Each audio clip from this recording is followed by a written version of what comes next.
Assalamualaikum warahmatullahi wabarakatuh. Bismillahirrahmanirrahim. Alhamdulillah rabbil alamin wassalatu wassalamu ala asyrafil anbiya'i wal mursalin wa ala alihi wa sahbihi ajma'in. Rabbi shrah li sadri wa yassir li amri wahlul 'uqdatam min lisani yafqahu qawli.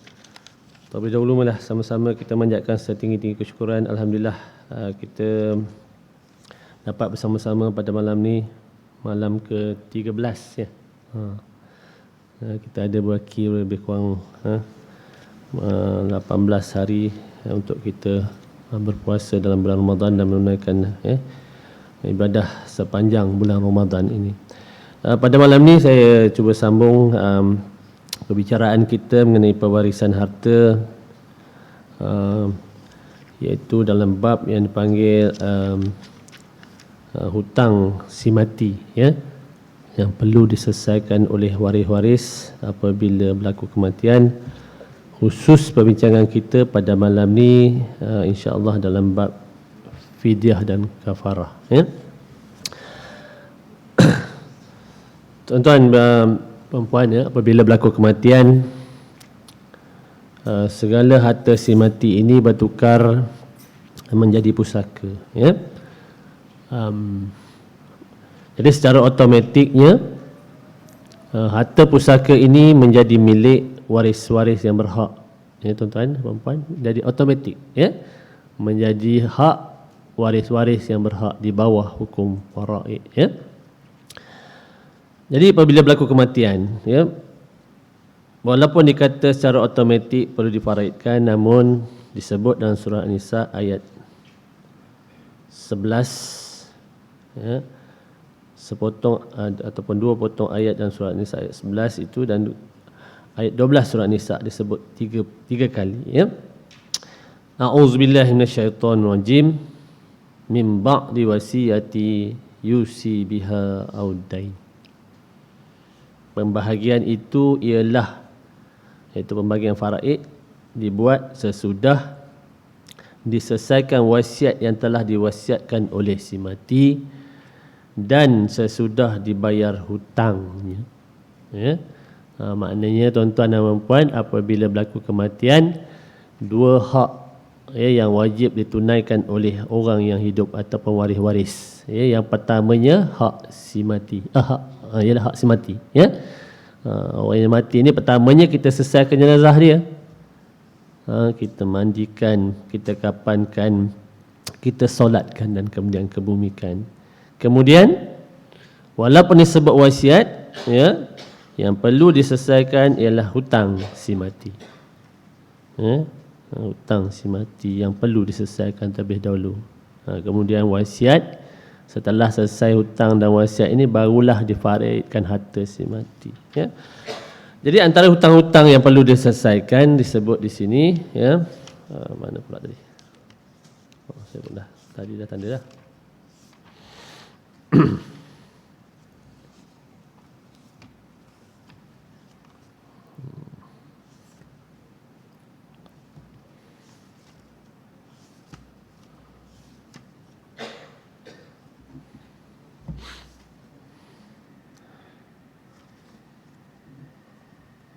Yang pertamanya disebut fidyah ya. Apa itu fidyah? Fidyah ialah memberi makan kepada orang miskin ataupun fakir sebanyak 1 cupak beras, iaitu beratnya lebih kurang 675 gram ya, bagi satu hari puasa yang ditinggalkan. Jadi tuan-tuan dan puan, orang yang kena fidyah ni ada berapa kategori ya? Ada berapa kategori. Bila batal saja puasa ni perlu diqadha ya. Ada 3 kategori orang yang perlu kita ambil perhatian. Yang pertamanya orang yang qadha puasa sahaja ya. Itu yang pertama, golongan pertama. Yang keduanya, golongan yang kedua itu orang yang bayar fidyah sahaja ya. Yang ketiganya dia ada golongan yang panggil golongan bayar yang qadha dan fidyah. Ada 3 golongan ya. Jadi orang yang qadha ni dia batal puasa disebabkan oleh perkara-perkara tertentu, yang biasanya perkara-perkara yang boleh membatalkan ni termasuklah makan dengan sengajalah, makan dan minum membatalkan puasa, dan melakukan perkara-perkara yang boleh membatalkan puasa, dia kena qadha. Orang yang termakan awal lah, buka awal. Tempat saya tahun lepas berlaku, tuan-tuan. Bilal terbang awal, bukan terbang, terazan awal. Baru-baru ni ditawar, terazan awal, batal lah, kena qadha. Jadi itu antara beberapa perkara. Yang keduanya bagi golongan wanita lah, wanita yang datang haid, dia tak boleh puasa, maknanya kena qadha. Mana batal, mana dia tak boleh puasa. Yang keduanya orang yang golongan yang dia kena qadha dan fidyah. Qadha fidyah ni, jadi ada dua golongan di sini. Yang pertamanya orang perempuan yang melahirkan anak yang bimbang, diri dia dan juga anak dia yang dikandung tu. Orang yang lahir anak tadi yang menyusukan anak dia lah. Dia bukan sahaja dia bimbang diri dia, dia bimbang juga anak dia. Tapi kalau dia tak rasa bimbang anak dia, biasa jarang lah tak. Orang ni biasa orang yang beranak atau orang mengandung ni bimbang dua-dualah, bimbang diri dia dan juga anak dia. Tapi kalau dia tak bimbang anak dia, qadha saja. Okey, golongan yang ketiga, golongan yang panggil kena bayar qadha, kena qadha dan kena qadha dan fidyah, yang seterusnya fidyah saja. Fidyah saja ni orang yang sakit, sakit yang tak ada harapan sembuh. Orang sakit tak ada harapan sembuh, dia kena fidyah sahaja. Kena bayar fidyah 1/4. Dan juga orang yang uzur, orang tua dah uzur kan, dia biasanya dia tak boleh puasa lah. Mana lagi fidyah. Jadi apa berlaku apabila berlaku kematian ataupun berlaku kematian, maknanya kalau kata contoh, dia ada batal puasa dia tak sempat qadha pada, katakanlah semalam dia ada tak puasa tak. Contohlah tiba-tiba berlaku kematian hari ni, dia kena bayar fidyah lah, tuan-tuan, itu antaranya lah. Jadi satu lagi keadaan, orang ni dia ada tinggal puasa tahun lepas, tak sempat nak qadha, kan? Dah masuk dah Ramadan ni, maknanya lepas Ramadan ni esok, lepas raya, maknanya dia kena qadha, dia kena satu fidyah.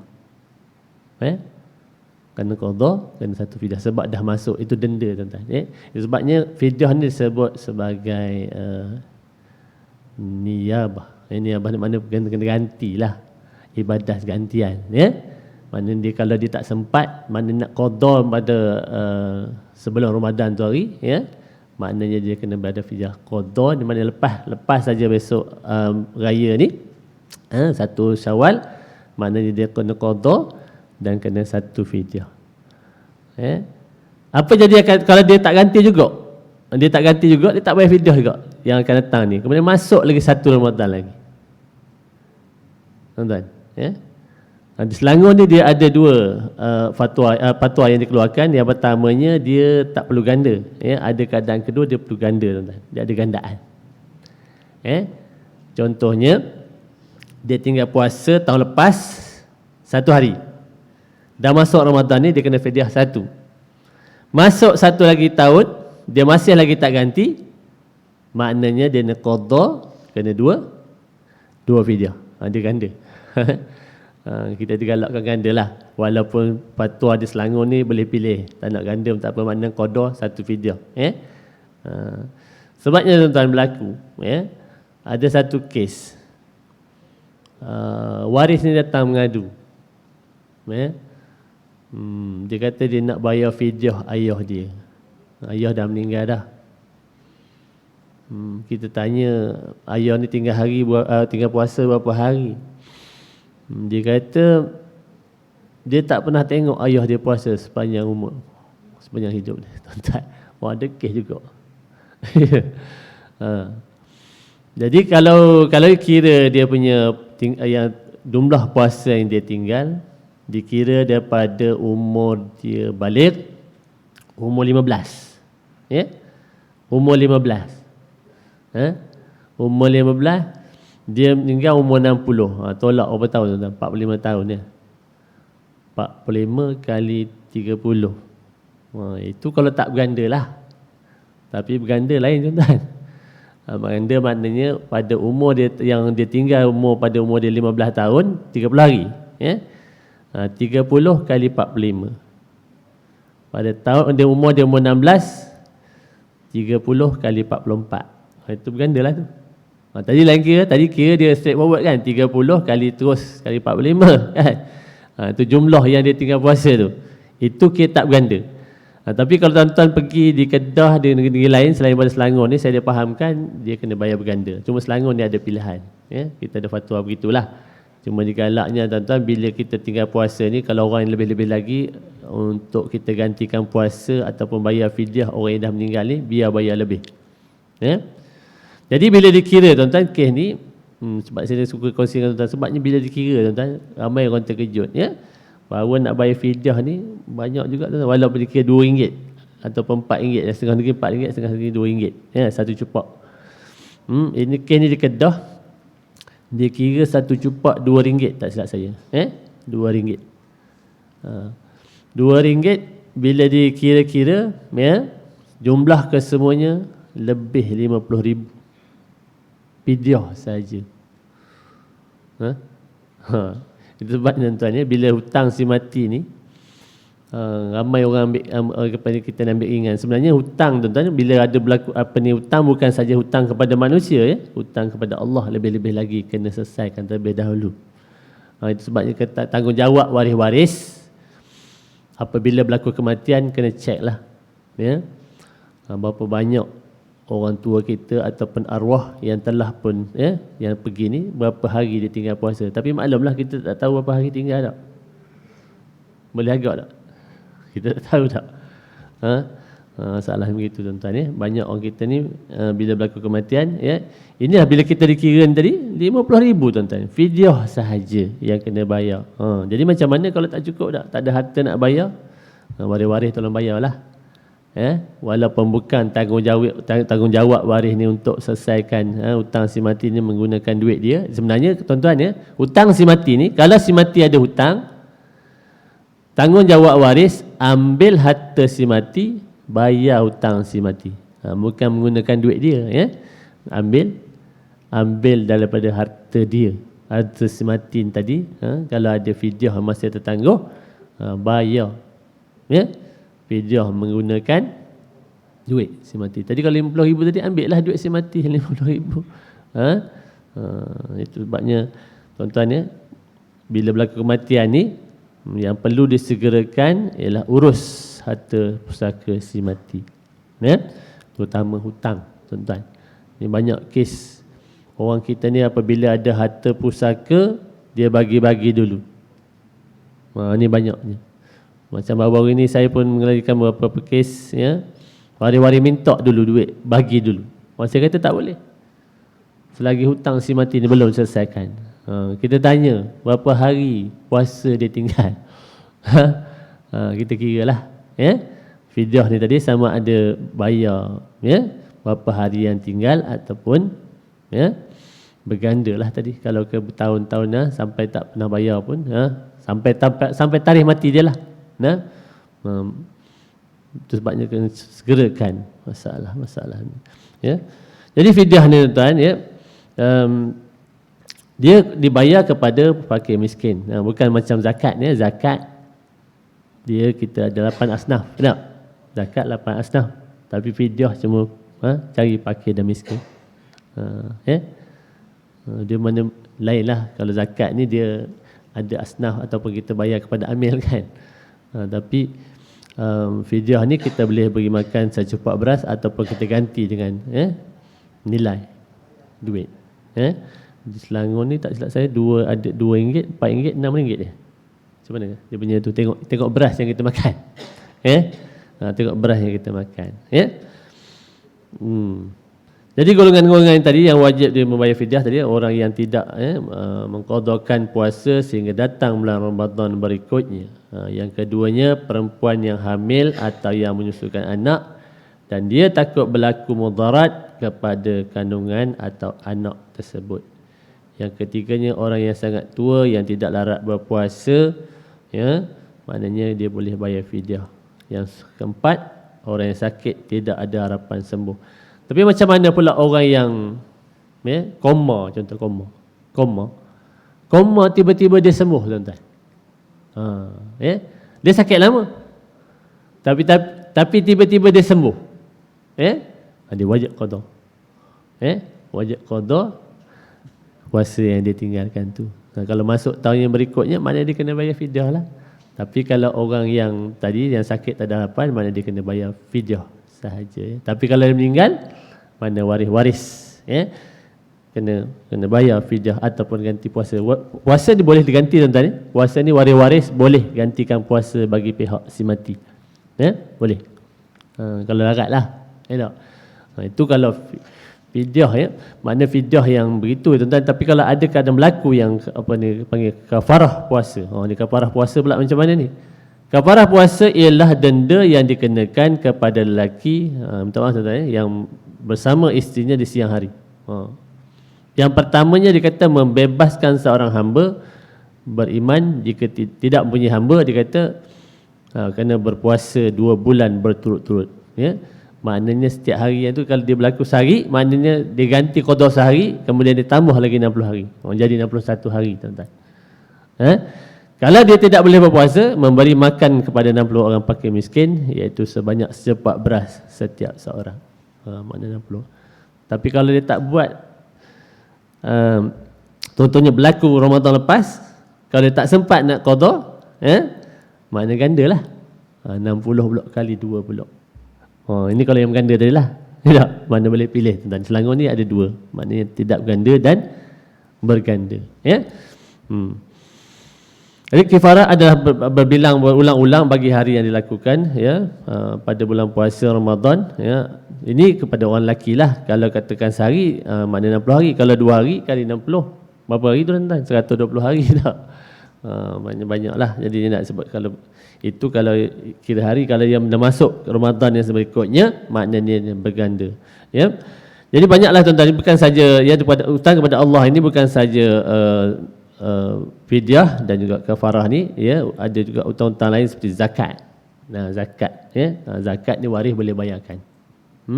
Si mati tinggal, contohnya dia meninggal dalam bulan Ramadan, tak sempat bayar zakat fitrah, tak? Kira hutang lah tu. Mana waris-waris boleh bayarkan bagi pihak dia juga. Yang seterusnya haji, ni haji ni, jika semasa hayatnya dia berkemampuan untuk menunaikan haji tapi tak sempat ataupun tak dapat kota, tak? Itu sebab ibadat-ibadat yang boleh diganti ataupun boleh dibayar oleh waris-waris, puasa, zakat dan haji. Tapi kalau solat tak ada, tuan-tuan. Solat saya tak jumpa lagi macam mana waris-waris nak bayarkan. Namun ada yang berusaha lah, dia bayar fidyah. Dia kata bagi pihak ayah dia, bayar, bagi sedekah bagi pihak ayah untuk menggantikan solat ayah dia. Itu usaha kita lah, tuan-tuan. Kita doalah untuk ayah kita yang mungkin ada solat yang tempat tak sempat dia qada. Itu sebab solat ni, tuan-tuan, dia bukan macam ibadat lain. Solat, orang yang tinggal solat ni, dia kena qada solat dia. Tak boleh orang lain qadakan. Puasa boleh, puasa boleh orang lain qadakan puasa bagi pihak dia. Contohnya ada anak-anak yang sanggup puasa bagi pihak orang tua dia, kan, boleh. Kalau berlaku meninggal, qada dan juga boleh bayar fidyah. Jadi dalam masa yang singkat ni, tuan-tuan, peringatan diri saya kepada saya dan tuan-tuan, apabila ada si mati yang meninggalkan harta, selesaikan hutang terlebih dahulu, lebih lagi hutang kepada Allah. Sebabnya ramai orang kita, tuan-tuan, bila bahagi harta pusaka ni, ini antara isu-isu yang orang kita ni ambil ringan. Si mati tunggu, tuan-tuan. Orang dah mati ni tunggu, dia tunggu kita selesaikan hutang dia. Lebih baik kita bayar lebih, tak apa. Itu sebabnya, tuan-tuan, lebih baik kita tak dapat harta pusaka ni, kita selesaikan hak si mati terlebih dahulu. Tak? Kita tak tahu berapa banyak dia hutang. Macam saya kata tadi lah, kita tahu tak, tuan-tuan, ayah kita hutang berapa hari? tinggal puasa. Baru-baru ni dalam satu surau ada orang tanya saya. Dia kata macam mana tahu Tuan Haji? Dia kata ayah kita ni pernah melakukan kesilapan, terberlaku siang hari. Dia kata tak, bulan puasa. Oh susahlah saya nak jawab benda tu tak. Cuma kalau dia ada harta ni biar kita bayar lebih, tak apalah. Mesti kata tadi tu kan. Kita anggaran, mana anggaran ni biar anggaran tu lebih. Sama juga zakat ya. Kalau zakat ni kalau dia ada hutang contohnya, kita tak tahu berapa banyak tinggal yang kita tinggal zakat. Ya bayar lebih, tak apa ya. Seterusnya badal haji lah. Haji, badal haji tu kita selesaikan ya. Mungkin dia tak sempat ya. Dia ada duit. Itu sebabnya tuan-tuan ya, ada beberapa kes ya. Contohnya orang ni dia tak tinggalkan cash untuk kita bayarkan hutang, dia tinggal rumah. Macam mana dia kata Tuan Haji, orang ni tak tinggalkan cash ya. Kalau dia ada harta, kena jual lah harta dia, bayar hutang dia terlebih dahulu ya. Jangan kita sayang tuan-tuan, sebabnya orang yang dah mati ni dia tunggu kita ya untuk selesaikan hutang dia, lebih-lebih lagi hutang kepada Allah tuan-tuan ya. Jadi cukuplah kot poin-poin yang saya sampaikan kepada tuan-tuan pada malam ni yang seringkah ini tak. Jadi nanti kita sambung lepas raya lah.